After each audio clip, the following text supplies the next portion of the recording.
Hello friends, मैं भावना आप सभी का फिर से अपने चैनल द बीज गार्डन में स्वागत करती हूँ।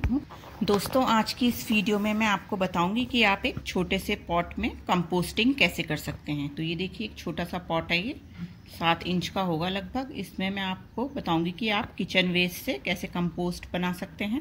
तो दोस्तों, जो आपके पास कोई भी जो पॉट अवेलेबल हो, चाहे मिट्टी का हो चाहे प्लास्टिक का हो, तो उस तरह इसमें पहले कपड़ा बिछाएंगे, उसके ड्रेनेज होल्स ढकेंगे पहले हम। तो मैंने ये कपड़ा बिछाया है।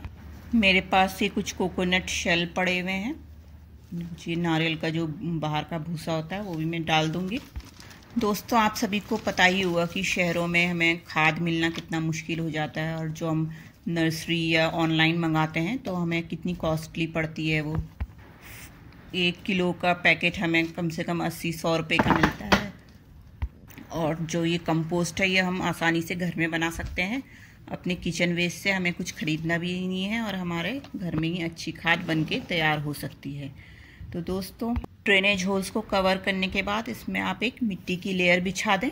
मिट्टी की लेयर हम इसलिए डालते हैं कि हमारा जो डिकम्पोजिशन होता है किचन वेस्ट का, वो जल्दी होता है और हमारा जो खाद करने का प्रोसेस है वो भी जल्दी पूरा हो जाता है, क्योंकि मिट्टी में पहले से ही कुछ माइक्रोब्स जो हैं मौजूद होते हैं, वो हमारे जो किचन वेस्ट को है वो डिकम्पोज करने में मदद करते हैं। दोस्तों, आप यहाँ पे जो मिट्टी यूज़ करते हैं वो अपने पुराने गमले की भी मिट्टी डाल सकते हैं। पुराने गमले की मिट्टी को अच्छे से सुखा लें, पहले उसको डाल सकते हैं, जिससे कि उसमें कोई भी बैक्टीरिया फंजाई हो तो वो मर जाएंगे धूप में। तो उसमें आप डाल सकते हैं कंपोस्ट में, तो वो जो पुरानी मिट्टी है उसमें भी न्यूट्रिएंट्स आ जाते हैं जब हम कंपोस्टिंग में उसको यूज़ करते हैं।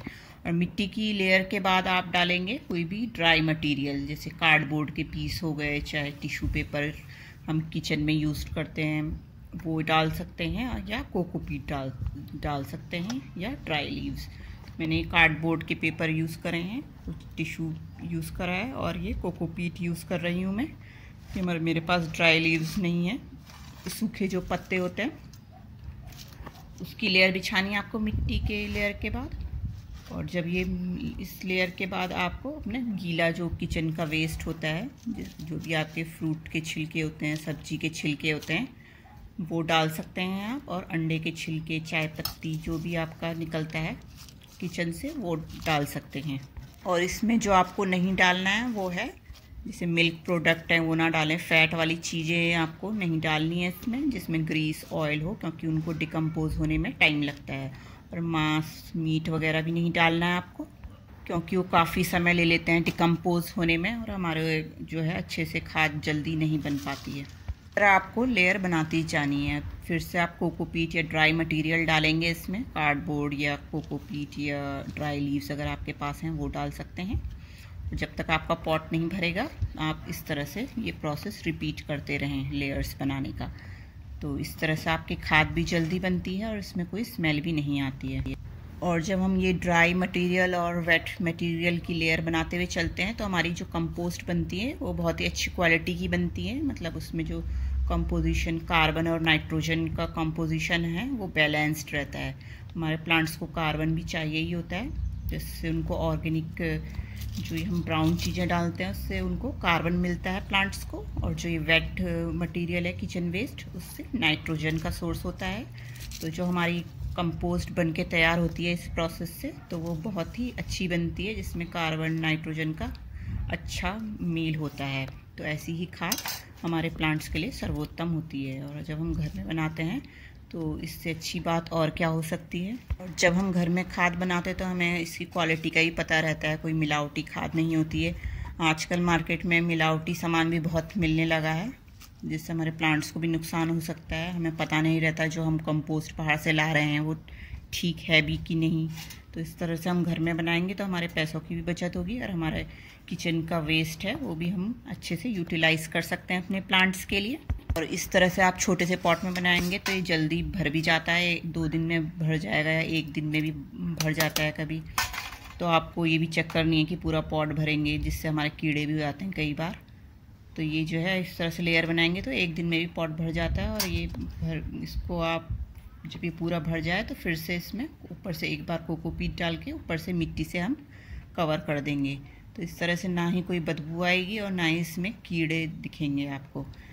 और इस पॉट को आप पूरा भर देंगे तो इसको आप ढक के अपने किसी भी जगह पे रख सकते हैं, किसी भी कोने में रख दें, अपने गार्डन के किसी भी कोने में रख दें और उसको 2 महीने तक पड़ा रहने दें और 2 महीने बाद ये बनकर तैयार हो जाएगी। इसको ज़्यादा छेड़े ना और इसे देखने की भी ज़रूरत नहीं है, बस इसमें थोड़ा मॉइस्चर चेक करते रहें। जब बिल्कुल ही अगर आपको सूखा लगे तो हल्का सा आप पानी का छिड़काव कर सकते हैं। इसमें ज़्यादा पानी ना डालें क्योंकि उससे चिपचिपा हो जाएगा, गीला हो जाएगा, तो इसमें स्मेल आने का भी खतरा रहता है और प्रोसेस अच्छे से कंप्लीट नहीं होगा।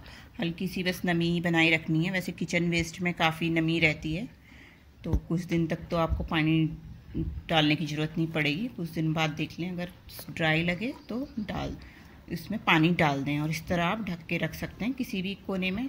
और इसके नीचे एक प्लेट और बिछा दें आप पॉट के नीचे, क्योंकि इसमें से जो लिक्विड निकलता है आपका जो बालकनी है, जो भी स्पेस में रखा है, वो गंदा हो सकता है। या आप मिट्टी में रख सकते हैं, मिट्टी के ऊपर अगर आपके पास कच्ची ज़मीन है तो मिट्टी के ऊपर रख दें तो लिक्विड उसी में ही चला जाएगा ज़मीन में। तो ये देखिए मैंने अपने ये सब कंपोस्टिंग करी हुई है और इधर रखा हुआ है। तो इन पॉट्स में भी मैंने कंपोस्टिंग करी हुई है और इस पॉट में तो देखिए नीचे तक चला गया है।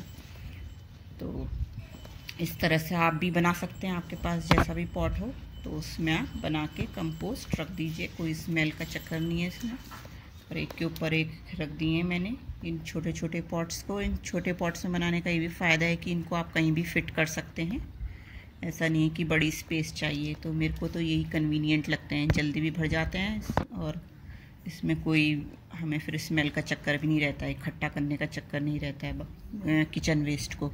और ये मैंने 2 महीने पहले इस टेराकोटा पॉट में भी बनाई थी कंपोस्ट, तो इसको चेक करते हैं आज हम कि कैसी तैयार हुई है मेरी कंपोस्ट इस पॉट में। आप मिट्टी के पॉट में भी बना सकते हैं कंपोस्ट, जो भी आपके पास पॉट अवेलेबल हो उसमें आप बना सकते हैं। तो ये देखिए बिल्कुल अच्छी खाद बन के तैयार हो गई है मेरे।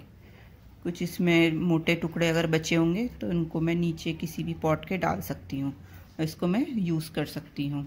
थोड़ी सी मिट्टी और थोड़ा सा कोकोपीट डाल के मैं प्लांट्स अपने लगा सकती हूँ।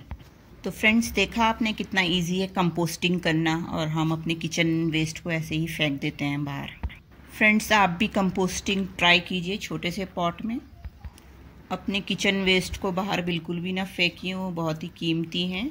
जो ये कंपोस्ट बनती है इसको हम काला सोना भी कहते हैं। तो ये देखिए आपके घर में सोना बनेगा इस तरह। दोस्तों, आज के लिए बस इतना ही। कोई क्वेरी हो तो आप कमेंट सेक्शन में पूछ सकते हैं। फिर मिलती हूँ किसी नई वीडियो के साथ, तब तक के लिए बाय, टेक केयर।